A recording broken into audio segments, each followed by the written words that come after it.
Jungle.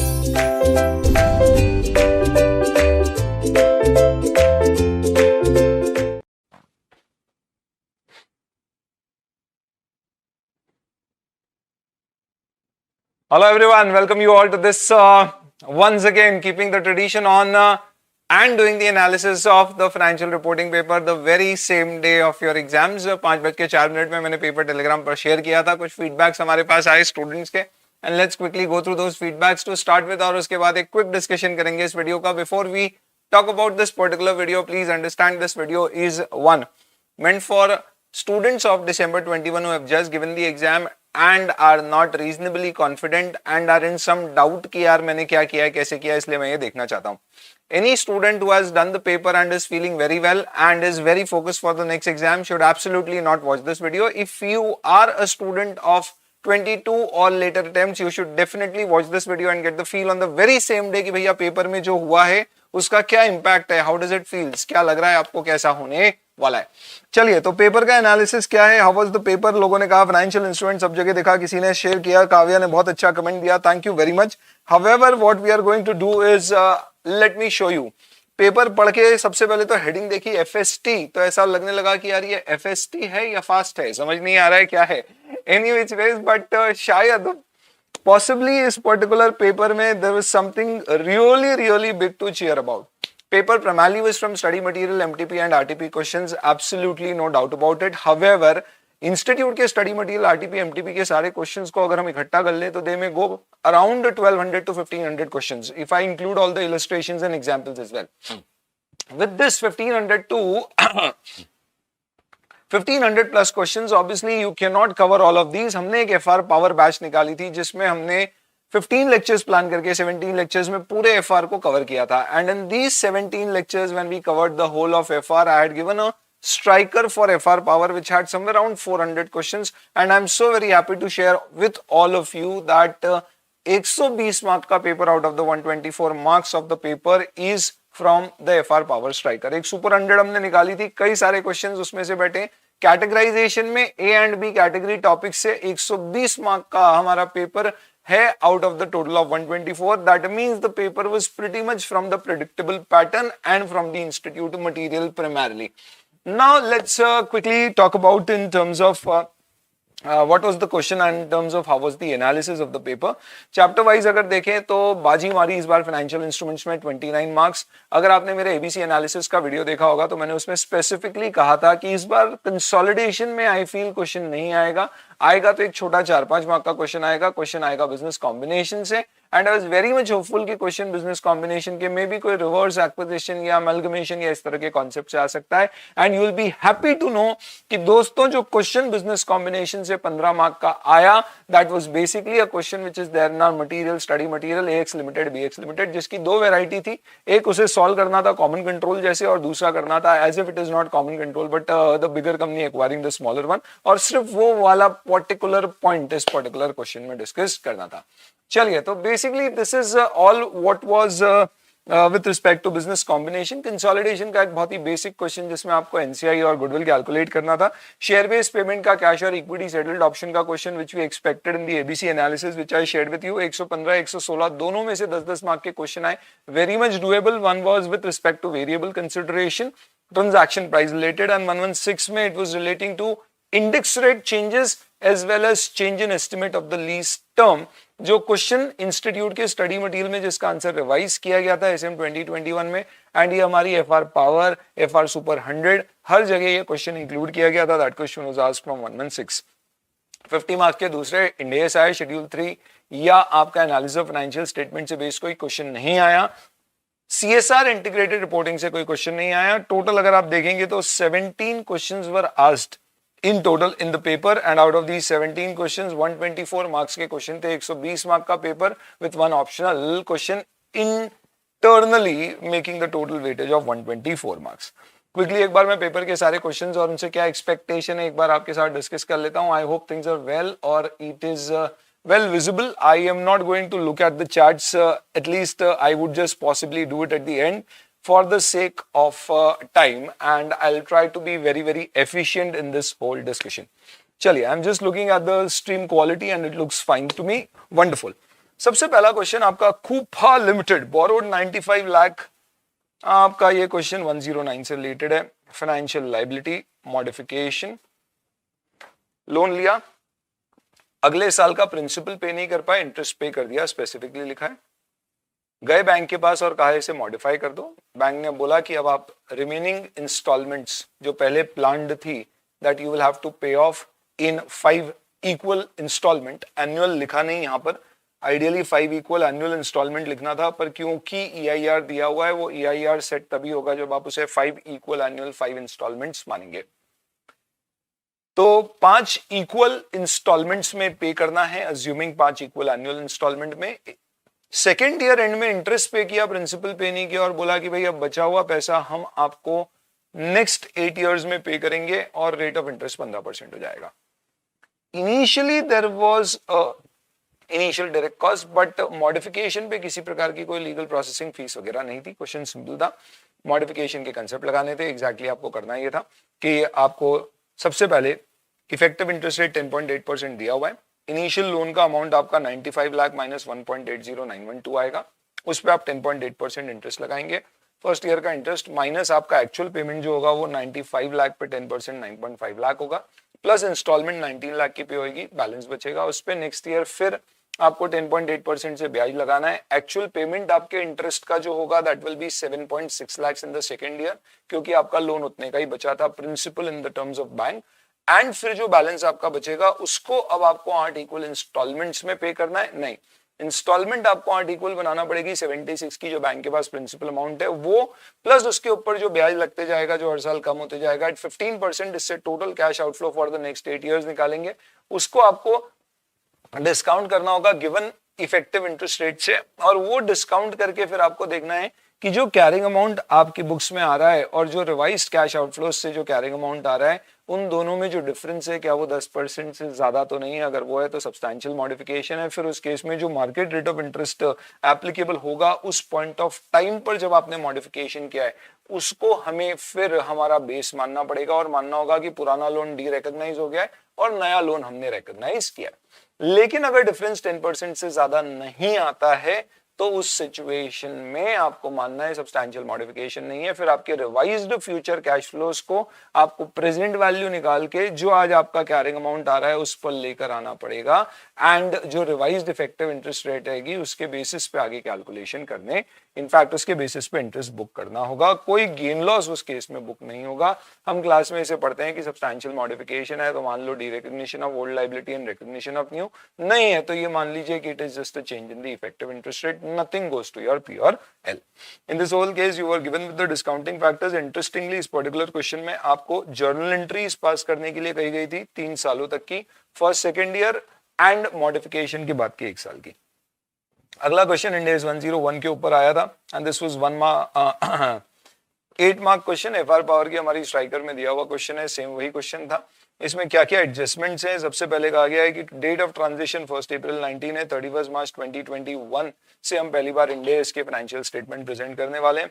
हम चाहते हैं कि हमारे लैंड को फेयर वैल्यू पे मेजर करें, कर सकते हैं। अल्टीमेटली क्वेश्चन में पूछा था कि इन सबका रिजर्व्स पे और एक रिकंसिलिएशन ऑफ इक्विटी कैसे बनेगा, तो that is basically what the discussion was. So in that sense okay या so in that particular sense if you see number 1 आप फेयर वैल्यू ले सकते हैं और 95 माइनस 42.75 आपके रिजर्व्स में ऐड हो जाएगा। Every change on the date of transition is done from the retained earnings, तो ये वहां से एडजस्ट हो जाएगा। You don't really create a revaluation reserve for it, that's to be noted. और इसमें डेफर्ड टैक्स का इंपैक्ट स्पेसिफिकली नहीं देने के लिए कहा गया था। चलिए then after that company has recognise proposed dividend, उसको रिवर्स करना है, रिजर्व्स आपके बढ़ जाएंगे। नॉन इंटीग्रल फॉरेन ब्रांच है, ये क्वेश्चन आज सच अगर आप हमारे, तो if I basically show you the analysis what I have done is, आपको अगर कभी कोई पेज पर स्पेसिफिकली क्वेश्चन डिटेल में देखना है तो 101 का हमारा क्वेश्चन FR पावर की जो हमारी स्ट्राइकर थी, जिसकी स्ट्राइकर की PDF मैं आपके साथ शेयर कर दूंगा इन द डिस्क्रिप्शन, उसमें माथुर लिमिटेड का 340 पे क्वेश्चन है। एक एडजस्टमेंट इसका पेज नंबर 348 पे क्वेश्चन था, उससे रिलेटेड है। नॉन इंटीग्रल ऑफ ब्रांच अगर आपकी पहले थी, उस पर आपने FCTR यानी कि आपने एक रिजर्व बनाया होगा, वो रिजर्व को आप रिटेन्ड अर्निंग में ट्रांसफर कर सकते हो, तो ये भी 2 लाख आपके रिटेन्ड अर्निंग्स में चले जाएंगे। देन आपने सब्सिडरी के इन्वेस्टमेंट को एसएफएस में अगर फेयर वैल्यूएशन पे लेने की बात की है दैट्स एक्सेप्टेबल, तो उसका एडजस्टमेंट होगा। एंड देन उसके बाद में आपका preference share capital liability classify करना है, तो ये रिकंसिलिएशन ऑफ इक्विटी को इंपैक्ट करेगा पर रिजर्व्स पे इंपैक्ट नहीं आएगा। बाकी सारे रिजर्व्स का आपका डेटा दिया था, दो चीजें आपसे पूछी थी, एक रिजर्व्स में क्या इंपैक्ट आएगा, तो आप टोटल रिजर्व्स में एडजस्टमेंट करके टोटल रिटेन्ड अर्निंग्स कितनी होगी ये बता देंगे, और रिकंसिलिएशन में आप बताएंगे ओपनिंग कैपिटल इक्विटी कितनी थी, प्रेफरेंस शेयर कैपिटल के कारण क्या चेंज हुआ, रिजर्व्स के क्या चेंज हुआ, और उससे आप रिकंसाइल करोगे इक्विटी को अंडर बोथ द थिंग्स। चलिए जी, ओके। उसके बाद नेक्स्ट अपन आते हैं Sun limited Moon limited amalgamated. This was basically question of AX limited BX limited, study material में भी है ये क्वेश्चन। उसमें दो तरह से सॉल्व करने के लिए कहा गया है, कॉमन कंट्रोल हो तो क्या और नहीं है तो क्या। इसमें साफ साफ कहा गया है कि larger entity will take control over the management. In this particular case larger entity कैसे पता पड़ेगी, तो it will be primarily based on the fair value, business की फेयर वैल्यू। क्योंकि मून लिमिटेड की सन से ज्यादा है तो माना जाएगा कि सन प्लस मून मिलके नई कंपनी बन रहे हैं, बट मून सन को एक्वायर कर रहा है, तो मून की सारी एसेट्स लायबिलिटीज कैरिंग अमाउंट पे आएंगी, सन की सब कुछ हमें फेयर वैल्यू पे लेके आना पड़ेगी। गुडविल भी सन का यहाँ पे रिकॉग्नाइज होगा। टोटल पीसी अगर डिफाइंड नहीं है तो दोनों की शेयर कैपिटल के बराबर होता है, उसका allocation the proportion of fair value में करना पड़ेगा। Next after this we had this particular question which was basically with respect to Ind AS 7. I was expecting कि Ind AS 7 का शायद इस बार क्वेश्चन आए, क्योंकि रिपीटेटिवली पूछ रहे हैं Ind AS 7 और 34, अनसरप्राइजिंगली इनफैक्ट दोनों के क्वेश्चंस रिपीट इस बार पूछे गए। इन दिस पर्टिकुलर क्वेश्चन उन्होंने कहा कि हमने एक लैंड खरीदी और एक बेची, क्या नेट करके शो कर सकते हैं, नहीं आपको ग्रॉस करना पड़ेगा अनलेस नेट सब्सटेंस दिखाता है। इस केस में वैसा नहीं, सॉरी अनलेस बहुत लार्ज टर्नओवर्स होते हैं या आप किसी और के बिहाफ पे ट्रांजैक्शन करते हैं तो ही कैश फ्लो में नेटिंग ऑफ अलाउड है, नहीं है यहाँ पे अलाउड, आपको अलग अलग दिखाना है। और ये बहुत ही सिंपल सा क्वेश्चन है, इनडायरेक्ट मेथड से आपके कैश फ्लो स्टेटमेंट बनाना है। शुरू करोगे आप प्रॉफिट बिफोर टैक्स से, फिर आप डेप्रिसिएशन ऐड करोगे, नॉन ऑपरेटिंग एक्सपेंस में इंटरेस्ट और loss on sale of assets add back कर दोगे, और उसके बाद फिर आपके करंट एसेट्स और लायबिलिटी के जो चेंजेस हैं उन चेंजेस को आप ऐड लिस्ट करके you will calculate the operating cash flows indirect method से। डायरेक्ट मेथड में अगर जाते तो वो इनफैक्ट इनडायरेक्ट मेथड से ही आपको पूछा है और कैश फ्लोज फ्रॉम ऑपरेशंस ही पूछा है, तो ऑपरेटिंग एक्टिविटी के कैश फ्लो बनाने थे। 6 मार्क के लिए क्या बच्चे की जान लेंगे। Okay, that's about it. चलिए, FR power striker, it was really helpful, thank you Saloni, thanks a lot. Exam last time but concepts are still fresh in mind, और ये देख रहे हैं बहुत बढ़िया सर। लेंदी और एग्जॉस्टिंग था पेपर, पहला पेपर कईयों को लेंदी लगता है, इसका कारण है कई बार पेपर भी लेंदी आता है, और दूसरा हमारी थोड़ी सी राइटिंग प्रैक्टिस। क्वेश्चन नंबर 3 पे आते हैं। This is another question which is there in the study material FR power itself. Obvious सी बात है, हमारी जो रेगुलर बैच की स्ट्राइकर है उसमें तो होगा ही होगा, क्योंकि power is a subset of that. In this particular question हमने 10,200 फॉरेन करेंसी में 31 जनवरी 2020 को फंक्शनल करेंसी आईएनआर है, पर फॉरेन करेंसी में हमने एक इक्विपमेंट परचेज किया, इस दिन के स्पॉट रेट पे इक्विपमेंट को रिकॉर्ड कर देंगे। ईयर एंड पे इसकी फेयर वैल्यू दी हुई है, रिवैल्यूएशन मेथड फॉलो किया है तो इसे रिवैल्यू करेंगे। इस क्वेश्चन में एक प्रॉब्लम यह है कि स्पेसिफिकली क्वेश्चन को कहना चाहिए था कि डेप्रिसिएशन चार्ज नहीं करना है, इन्होंने नहीं कहा है, तो ये जो इंस्टीट्यूट ने स्टडी मटेरियल में सोल्यूशन दिया है उसमें अज्यूम किया। इनफैक्ट अपन ने हमारे स्ट्राइकर में नोट डाला है, इंस्टीट्यूट के स्टडी मटेरियल में नहीं है। इस क्वेश्चन में आपको अज्यूम करना होगा कि कंपनी रिवैल्यू कर रही है और डेप्रिसिएशन चार्ज नहीं कर रही है, क्योंकि डेप्री का रेट इस क्वेश्चन में अवेलेबल नहीं है। एंड देन पेमेंट सप्लायर को किया, उसका जो भी गेन लॉस होगा पीआरएल में जाएगा, it will not affect the cost of your asset. और fair value of the equipment 31 March 2021 यानी नेक्स्ट ईयर में सेम रही है। आपको अलग अलग डेट के रेट्स दिए हुए, लायबिलिटी आपकी चेंज होती रहेगी, और असेट फर्स्ट ईयर एंड में फेयर वैल्यूएशन के कारण चेंज होगा, रिवैल्यूएशन गेन होगा, उसे यही एनआर के थ्रू रूट किया जाएगा। बट सप्लायर पे जो आपका गेन लॉस होगा that will B rooted through PRL. 2 साल की आपको जर्नल एंट्रीज यहाँ पे देनी है, अज्यूमिंग रिवैल्यूएशन मॉडल फॉलो कर रहे हैं। ध्यान रखना कि इसमें इंड AS 12 का भी इंपैक्ट आएगा, इन डिफर्ड टैक्स के कैलकुलेशंस का भी इंप्लीकेशन आ सकता है, क्योंकि आपको टैक्स रेट दी गई है। चलिए, then we had another question which was with respect to Ind AS 12। मैंने कहा था कई समय से इंड AS 12 नहीं आ रहा है, इस बार एक्सपेक्टेड है। This question was there from Ind AS 12। In this particular question, similar question was there in your study material. Once again, your striker, FR power striker everywhere. बार बार क्या वही बात बोल रहे हो सर। इसमें कहा गया है कि एक तो आपके TTD है और उसके बाद कहा गया आपके डिडक्टेबल टेम्परेरी डिफरेंस है, पर कंपनी लॉसेज में और लग रहा है आगे भी लॉसेज में रहेगी, टैक्स रेट 20% है। तो नॉर्मली ऐसे केस में हम DTL तो बनाते हैं लेकिन DTA नहीं बनाते, but DTL to the extent of temporary differences existing हम क्रिएट करते हैं।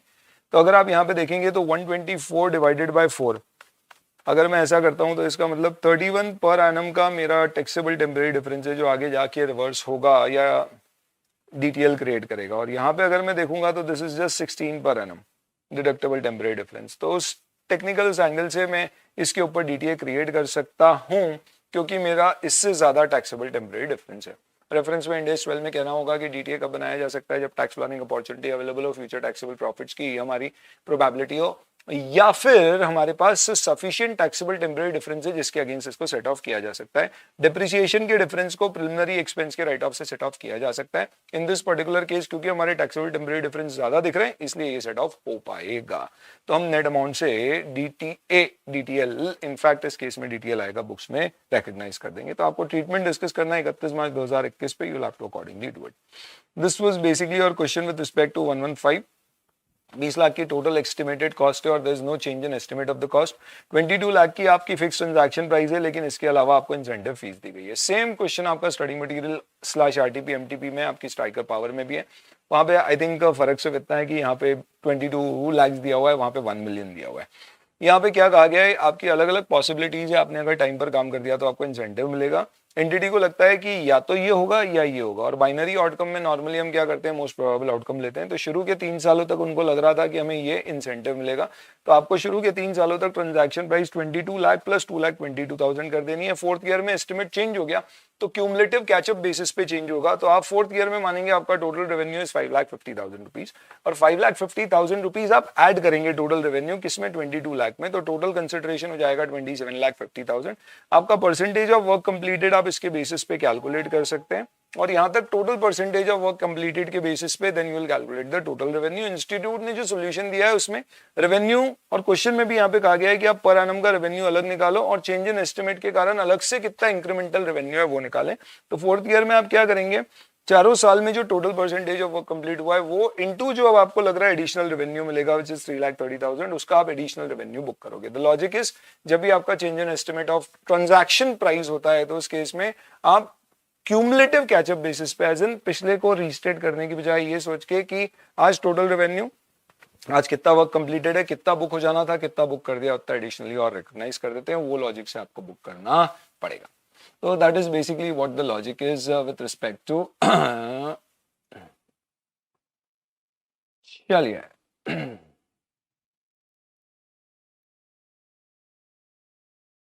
ओके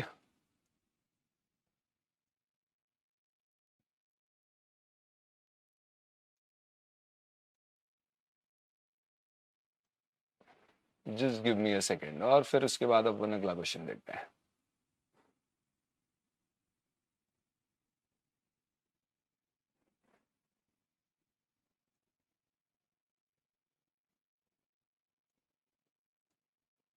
चलो भाई, कोई भाई साहब नाराज हो रहे हैं, कई बार मुझे मिलती है, but nevertheless this I know helps certain set of people and that is why I say it is relevant for only this set of people.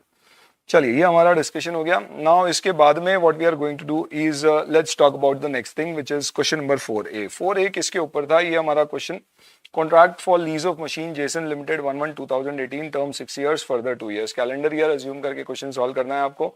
Annual payment और रिन्यूअल पेमेंट आपको दिया हुआ है, पहले सोचा था हम इसको रिन्यू नहीं करेंगे, बाद में फिर इसका रिन्यूअल का हमारा चांस बना, क्यों, क्योंकि हमने कोई सब्सटैंशियल लीज एडिशंस किए हैं जिससे लग रहा है कि हम रिन्यूअल ऑप्शन एक्सरसाइज करेंगे।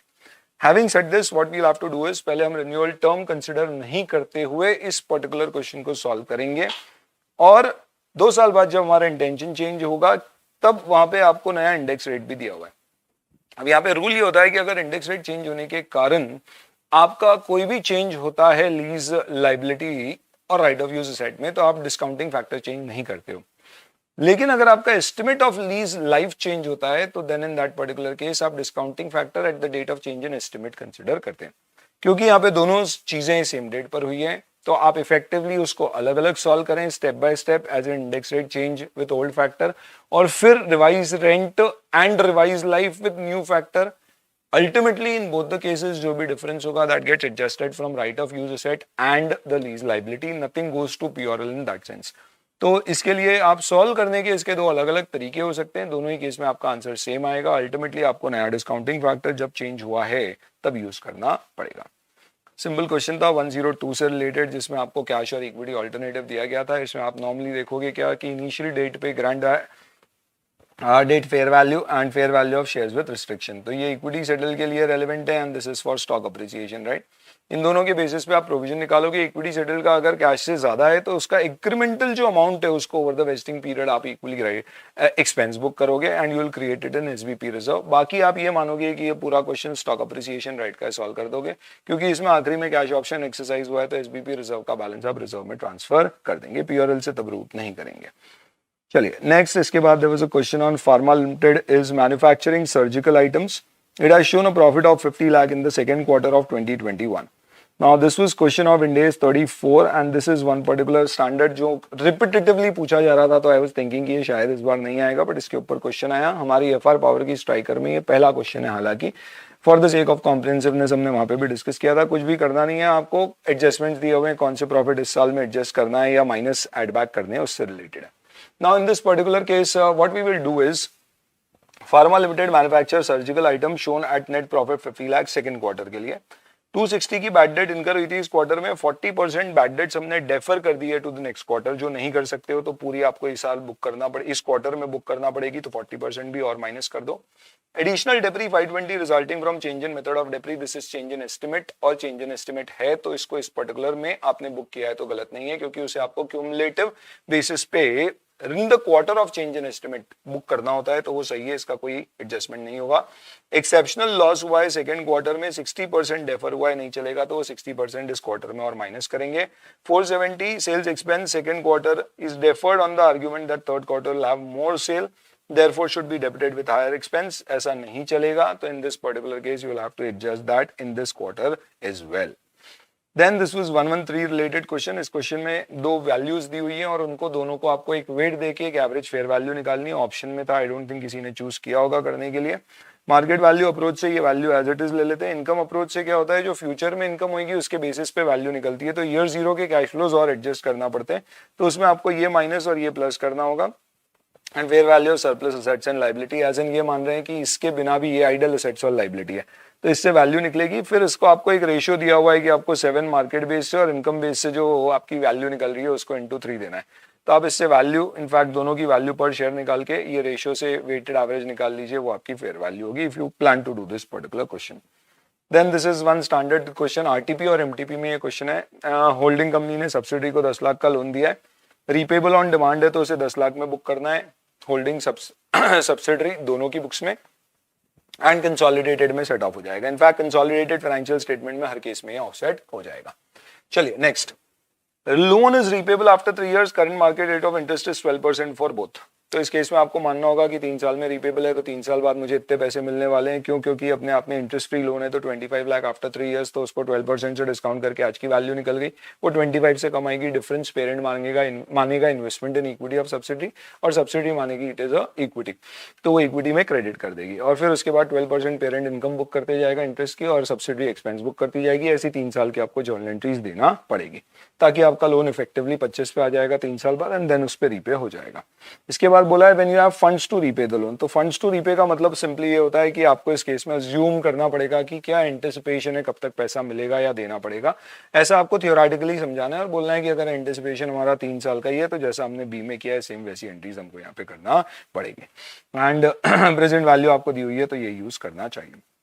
ये क्वेश्चन हमारा अपने आप में देखा जाए तो this is not one of those particular question which is there exactly similarly in the institute study material और ऑल। इससे रिलेटेड क्वेश्चन जरूर है, हमारे कॉन्सेप्ट बिल्डर जरूर है इससे रिलेटेड। एफआर पावर में भी हमने इस तरह का क्वेश्चन किया था, but not exactly the same, similar to it. In this particular case what happens, okay, so what happens in this particular case is आपको 2 क्वेश्चन दिए हुए हैं, Duck limited and Swan limited. Sorry, एक question है जिसमें 2 company है, Duck limited and Swan limited. आपको बोला है बेसिक और डाइल्यूटेड ईपीएस आपको डक लिमिटेड का निकालना है, तो इसका बेसिक और डाइल्यूटेड दोनों निकालना है। और स्वान लिमिटेड का आपको डाइल्यूटेड ईपीएस निकालना है, एज इन बेसिक ईपीएस निकालने की जरूरत नहीं है। तो नाउ इन दिस केस एक चीज समझना, स्वान लिमिटेड और डक लिमिटेड दोनों में कंटिन्यूइंग और डिसकंटिन्यूड ऑपरेशन दोनों है, और जब ऐसा होता है तो 3 ईपीएस निकलते हैं, बेसिक और डाइल्यूटेड दोनों, एक कंटिन्यूइंग से, एक डिसकंटिन्यूड से और एक ऑल ऑपरेशन से। तो कंटिन्यूइंग में आप 2,52,000 ले लेंगे। बेसिक ईपीएस अगर आपको निकालना है तो divide by weighted average number of shares कर देंगे। डिसकंटिन्यूड के केस में 420 डिवाइडेड बाय 80, और टोटल ऑपरेशंस में 168 माइनस 80 ये करके निकाल देंगे। इससे बेसिक ईपीएस आ जाएगा। डाइल्यूटेड ईपीएस में आपके क्योंकि इंक्रीमेंटल शेयर से डिनोमिनेटर पे इंपैक्ट आएगा, न्यूमरेटर में नहीं। 16,000 बढ़ा के आप ऐड कर देंगे। पर अब सवाल ये उठता है कि 16,000 को कंसिडर करें या ना करें। तो डाइल्यूटिव ईपीएस निकालते समय एक रूल होता है जो कहता है कि in case of discontinued operations any potential ordinary share will be treated as dilutive only if it is diluting the earning per share from continuing ordinary operations। क्योंकि इसके प्रॉफिट्स हैं इसलिए यहां पे डाइल्यूशन होगा, क्योंकि नंबर ऑफ शेयर्स डिनोमिनेटर में बढ़ने से प्रॉफिट फ्रॉम कंटिन्यूइंग ऑपरेशन पर शेयर कम होगा। पर क्योंकि ये लॉसेस है कंटिन्यूइंग ऑपरेशन में, भले ही ऑल ऑपरेशन में प्रॉफिट है, कंटिन्यूइंग ऑपरेशन के प्रॉफिट डिनोमिनेटर बढ़ने से लॉसेस हैं तो लॉसेस कम होंगे, और लॉस पर शेयर कम होना यानी डाइल्यूशन नहीं, एंटी डाइल्यूशन है। तो हमें कहना होगा कि स्वान का ये बेसिक ईपीएस है, इसी को डाइल्यूटेड की तरह डिस्क्लोज करेंगे, क्योंकि डाइल्यूटेड ईपीएस नहीं निकलता है जब लॉस फ्रॉम कंटिन्यूइंग ऑपरेशंस होता है कंपनी में। We are discuss this question in the class also. मैंने बोला था आपको सिटी बैंक के इंटरव्यू में क्वेश्चन पूछा जाता है कि कब ऑप्शंस एंटी डाइल्यूटिव हो सकते हैं। That is basically a case where company has losses from continuing operations. चलिए, then PQR limited administrative purpose के लिए पीपी यूज कर रहा था और उसने एक ऑफिस बिल्डिंग को लीज कर दिया थर्ड पार्टी को। क्यों? क्योंकि वो खुद कोई नई बिल्डिंग में रिलोकेट हो गया। तो क्या पीपी को रिक्लासिफाई कर सकते हो इन्वेस्टमेंट प्रॉपर्टी में? तो अब इंटेंशन बेस्ड नहीं हो सकता है, पर यूज चेंज हुआ है तो हो सकता है, क्योंकि यहाँ यूज चेंज हो गया है इसलिए आप इसको रिक्लासिफाई कर सकते हो और कैरिंग अमाउंट पे रिक्लासिफाई होगा। इन्होंने पूछा है कि ऐसे चेंज इन अकाउंटिंग पॉलिसी माना जाएगा, तो आप बोल सकते हो इंडिया 8 का क्वेश्चन है या 40 का है, पर उसमें कहा गया है कि रिक्लासिफिकेशन की अकाउंटिंग 40 में कैरिंग अमाउंट पर करी जाती है। ये क्वेश्चन भी आपके स्टडी मटेरियल का है। सिंपली जैसा इंटरेस्ट फ्री लोन की अकाउंटिंग है, सेम वैसी अकाउंटिंग यहाँ पे होगी। 5 साल का लीज पीरियड है, सिक्योरिटी डिपॉजिट 20 लाख का है और इंटरेस्ट फ्री सिक्योरिटी डिपॉजिट है। तो आपको 20 लाख को इससे डिस्काउंट करना है, प्रेजेंट वैल्यू जो आएगी वो 20 लाख से कम आएगी, डिफरेंस को प्रीपेड रेंटल मानना है और उसको आपको अमोर्टाइज करना पड़ेगा। मार्केट रेट 9% दिया हुआ है और उसी की ये फैक्टर दिया हुआ है, उसको यूज करके सॉल्व कर लीजिएगा। One of the very common questions of Indies 2 and very much asked, joint product और by product costing. I am sure you will be able to do it directly. इसमें बस by product में आपको ध्यान रखना है 8,000 इंटू प्राइस दी हुई है 10 माइनस प्रोसेसिंग चार्जेस और पैकिंग चार्जेस, जो नेट अमाउंट है उसे NRV ऑफ बाय प्रोडक्ट मानेंगे, वो आपकी कॉस्ट ऑफ प्रोडक्शन से आपको कम कर देनी है। चलिए, और ये आखिरी क्वेश्चन आपका कंसोलिडेशन से रिलेटेड है। इस पर्टिकुलर क्वेश्चन में आपको करना कुछ नहीं है, अलग अलग 4 केसेस दिए हुए हैं, सब में कितने ओन्ड है, एक बेसिक कैलकुलेशन वाला क्वेश्चन है, गुडविल कैपिटल रिजर्व और एनसीआई कैसे कैलकुलेट होगी पीएसएनए मेथड से। The idea of this particular analysis was just in case you have any doubts with particular question which is not helping you to kind of concentrate on your next papers. You can just kind of listen to this and do this complete, else आपका paper पूरा complete हो जाए, उसके बाद इच्छा हो तो देखना, अदरवाइज मत देखना, कोई जरूरत नहीं है। This is what I told in the beginning also, but जिनके भी attempt 22 और उसके आगे के हैं, they should definitely look at this particular revision because उससे आपको एक न समझ में आएगी कि इंस्टीट्यूट किस तरह के पेपर पूछ रहा है। Paper was very much doable, could be termed as a little lengthy, but definitely from study material, RTP and MTP questions। चलिए जी, thank you very much for tuning in। और जब आपकी जरूरत हो उस समय जरूरत अनुसार इस वीडियो को देखिएगा, and all the very best for your next set of exams। Thank you, tata, bye bye.